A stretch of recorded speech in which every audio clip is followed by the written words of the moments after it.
Hello friends, आप देख रहे हैं मेरे YouTube channel R K education class. Friends, आज हम पढ़ेंगे BA programme 6 semester political science, understanding globalisation, वैश्वीकरण को समझना।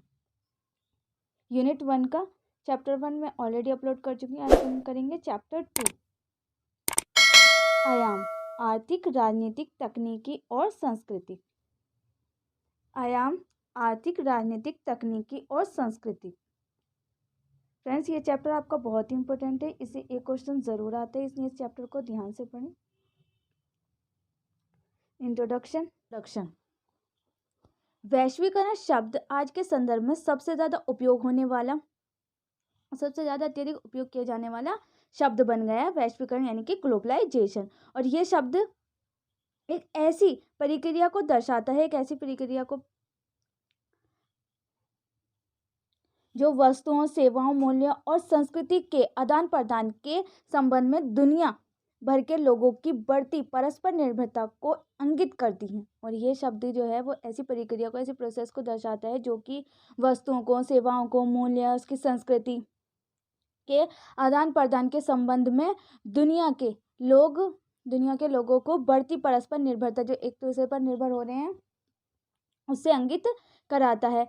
और लोगों की आवाजाही, सांस्कृतिक आदान प्रदान और आपसी व्यापार प्राचीन संस्कृति का भी एक अभिन्न अंग रहा है। और हालांकि ये लोगों की आवाजाही, लोगों का एक देश से दूसरे देश आना, सांस्कृतिक आदान प्रदान और आपसी व्यापार, एक दूसरे देशों से व्यापार करना, ये पहले से ही रहा है, पहले से ही प्राचीन संस्कृति का भी एक अभिन्न अंग रहा है। और इसीलिए हम यह दावा कर सकते हैं कि अंतर्राष्ट्रीय संबंध आधुनिक दुनिया के लिए विशिष्ट नहीं है। और इसीलिए हम ये दावा कर सकते हैं जो अंतर्राष्ट्रीय संबंध, इंटरनेशनल रिलेशन जो है वो आधुनिक दुनिया के लिए विशिष्ट नहीं है। और रियलिटी में यह देखा सकते हैं, और रियलिटी में हम ये देख सकते हैं कि पहले के समय में भी विभिन्न सभ्यताओं ने एक दूसरे के साथ व्यापार किया था। जैसे पहले के समय में भी, प्राचीन समय में भी विभिन्न सभ्यताओं ने एक दूसरे के साथ व्यापार किया था, एक दूसरे के साथ ट्रेड किया था,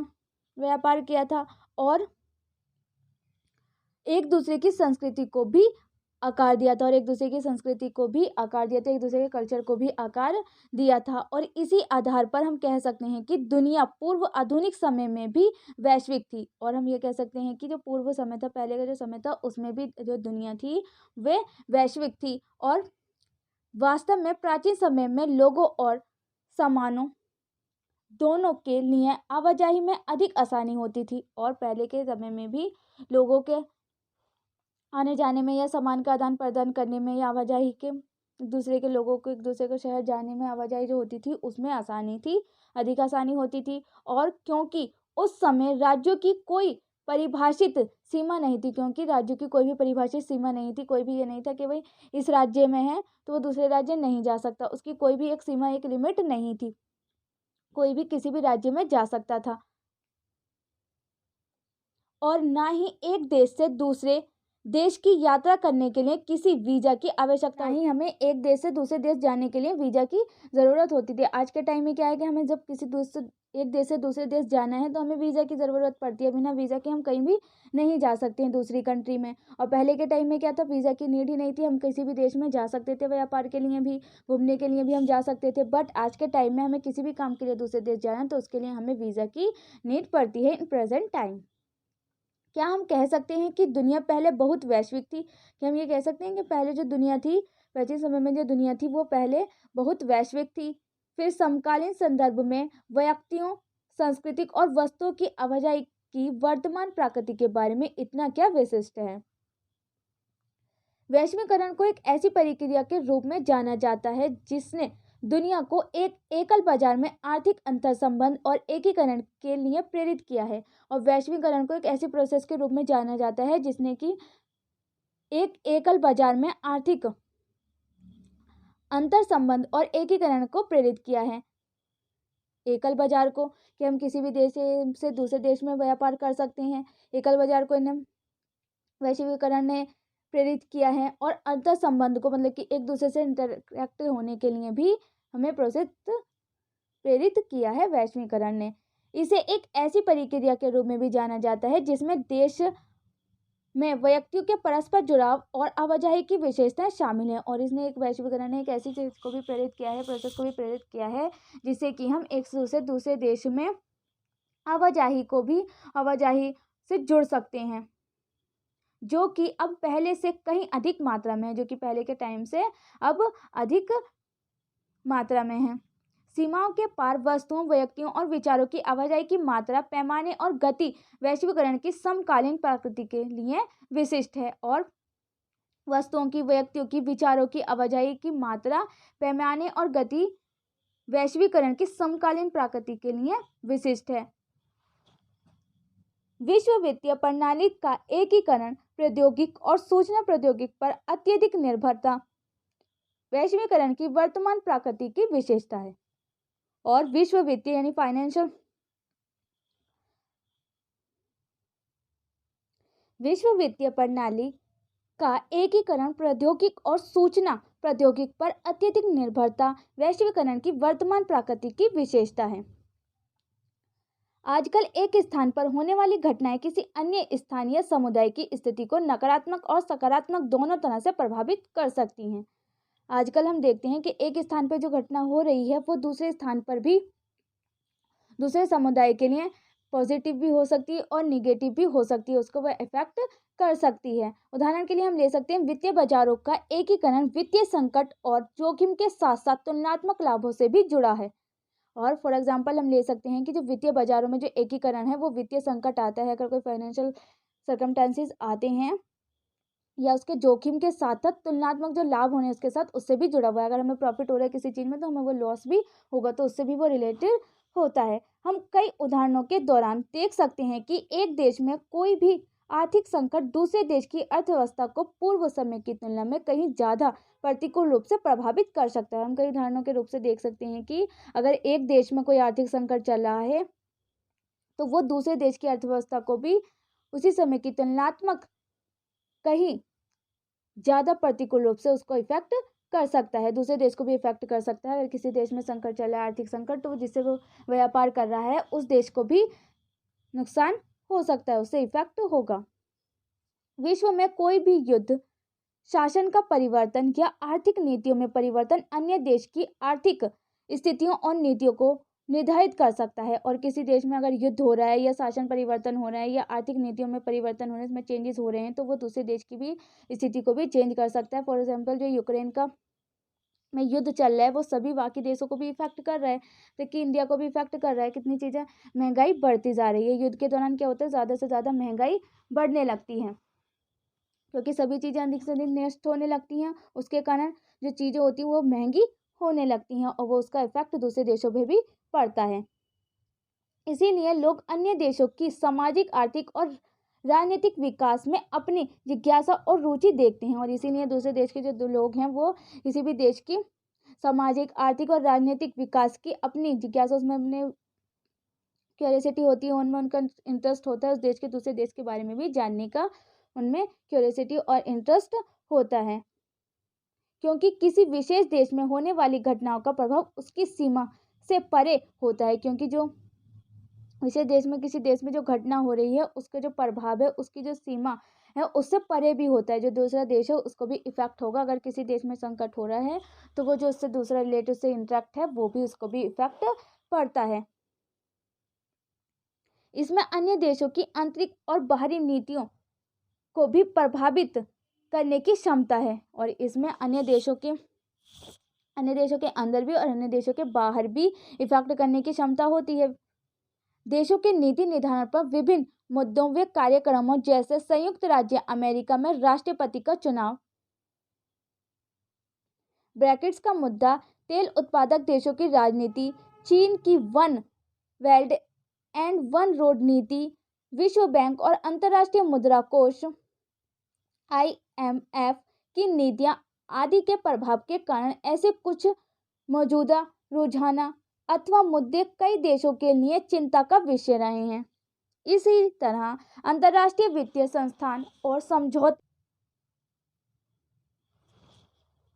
जैसे टैरिफ और व्यापार पर सामान्य समझौता, GATT राष्ट्रों के बीच आर्थिक संबंधों की प्रकृति को निर्धारित करने में महत्वपूर्ण खिलाड़ी बन गए हैं, क्योंकि कोई भी राजनीतिक घटना शासन में परिवर्तन कई लोगों के अधिकारों, आर्थिक संकेतों, आवाजाही और सुरक्षा को प्रभावित कर सकता है, जो नौकरी के अवसरों, शिक्षा या पैटर्न जैसे विभिन्न उद्देश्यों के लिए देश में रह रहे हैं।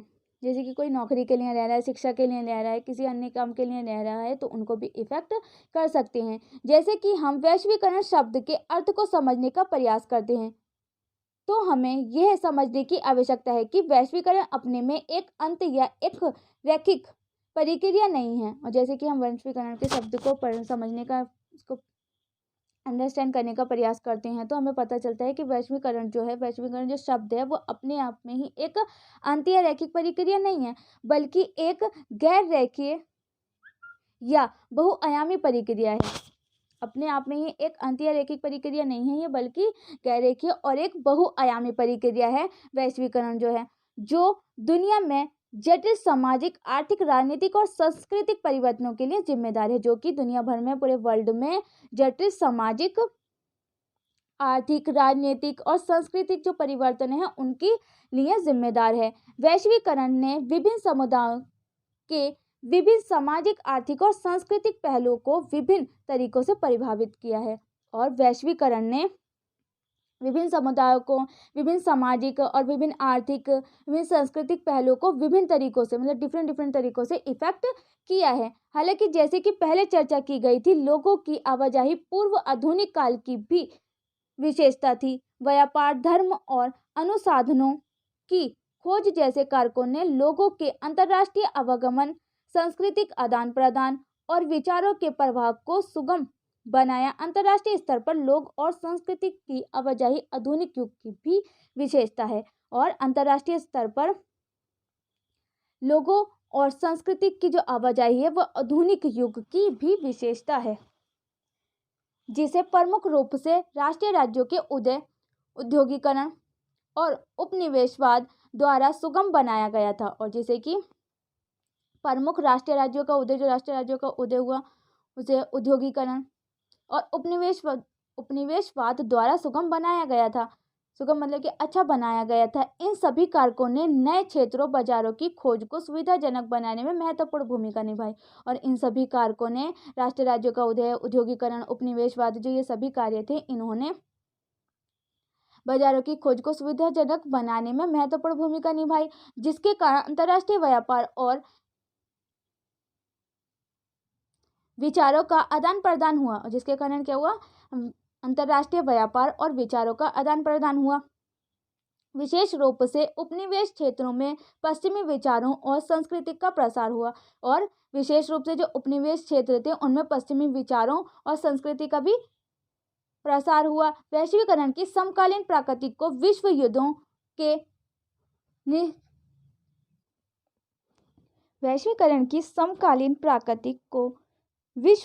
के निहितार्थ और वित्तीय बाजार के महत्वपूर्ण विकासों और सूचना प्रौद्योगिकी में क्रांति द्वारा डाला गया। वित्तीय बाजारों को महत्वपूर्ण विकास और सूचनाओं के प्रौद्योगिकी की क्रांति के द्वारा डाला गया।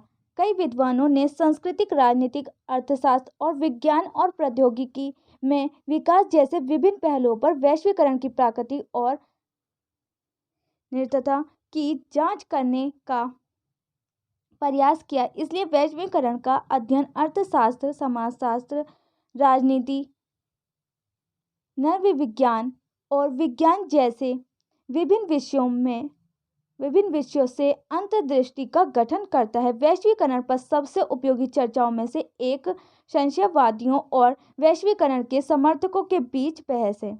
और वैश्वीकरण की जो सबसे उपयोगी चर्चाओं में से एक है वो है संशयवादियों और वैश्वीकरण के समर्थकों के बीच की बहस। संशयवादियों का तर्क है कि वैश्वीकरण एक नकारात्मक प्रभाव वैश्वीकरण के सकारात्मक पहलुओं की तुलना में कहीं अधिक प्रचलित है। जो संशयवादी हैं उनका तर्क है कि जो वैश्वीकरण है उसका जो निगेटिव इम्पैक्ट है, वैश्वीकरण के जो सकारात्मक इम्पैक्ट है उसकी तुलना में कहीं अधिक है। निगेटिव इम्पैक्ट जो है वो पॉजिटिव इफेक्ट के मुकाबले में कहीं अधिक है। वैश्वीकरण के समर्थकों का तर्क है कि दुनिया भर के विभिन्न समुदायों और राष्ट्रों के लिए आर्थिक नियंत्रण और परस्पर संबंध फायदेमंद रहे हैं। और वैश्वीकरण के जो समर्थक हैं उनका तर्क है कि जो दुनिया भर में वैश्वीकरण के जो समुदाय हैं और राष्ट्रों के लिए आर्थिक नियंत्रण और परस्पर संबंध जो हैं वो फायदेमंद प्रॉफिटेबल रहे हैं। उनका तर्क है कि वैश्वीकरण राष्ट्रीय राज्यों के महत्व को मिटा देगा। और वैश्वीकरण के समर्थकों का तर्क है कि वैश्वीकरण राष्ट्रीय राज्यों के महत्व को मिटा देगा और राष्ट्रीय राज्य अपनी शक्तियों को खो देंगे। और उनका मानना है कि राष्ट्रीय राज्य जो हैं वो अपनी शक्तियों को खो देंगे वैश्वीकरण के कारण, क्योंकि दुनिया अधिक परस्पर निर्भर और जुड़ी हुई होगी। क्योंकि जो दुनिया है, वर्ल्ड है, वो अधिक परस्पर जुड़ा हुआ होगा और एक दूसरे पर निर्भर होगा अधिक, तो वह अपने जो राष्ट्रीय राज्य हैं वो अपनी शक्तियों को खो देंगे। उदाहरण के लिए केनिची ओहामाई जैसे हाइपर ग्लोबलाइजर्स ने अपने लेख द बॉर्डरलेस वर्ल्ड और the end of the nation state में इस संबंध में अपने विचार व्यक्त किए हैं। डेविड हेल्ड और एंथनी मैक्रे जैसे विद्वानों का विचार है कि वैश्वीकरण एक सहज और एकल आयामी प्रक्रिया नहीं है। वैश्वीकरण जो है एक सहज और एकल आयामी प्रोसेस नहीं है, बल्कि यह एक ऐसी प्रोसेस है जो अलग अलग निहितार्थों के साथ प्रकृति में जटिल है। डेविड हेल्ड और मैक्रे लिखते हैं कि वैश्वीकरण की विशेषता राष्ट्रीय अर्थव्यवस्थाओं के बीच परस्पर निर्भरता और तेजी से बढ़ती हुई निर्भरता है। वैश्वीकरण की विशेषता राष्ट्रीय अर्थव्यवस्थाओं के बीच परस्पर निर्भरता, एक दूसरे पर डिपेंड होना और तेजी से बढ़ती हुई निर्भरता है। जो तेजी से बढ़ती हुई निर्भरता है, यानी कि तेजी से एक दूसरे पर डिपेंड होने वाली प्रोसेस है, क्योंकि यह वैश्विक प्रवाह की बढ़ती तीव्रता या परिणाम का सुझाव देता है, जैसे कि राज्य और समाज विश्वव्यापी प्रणालियों और विचार विमर्श के नेटवर्क में तेजी से उलझ जाते हैं। जैसे कि राज्य और समाज जो हैं वो विश्वव्यापी प्रणालियों और विचार विमर्श के नेटवर्क में तेजी से उलझ जाते हैं।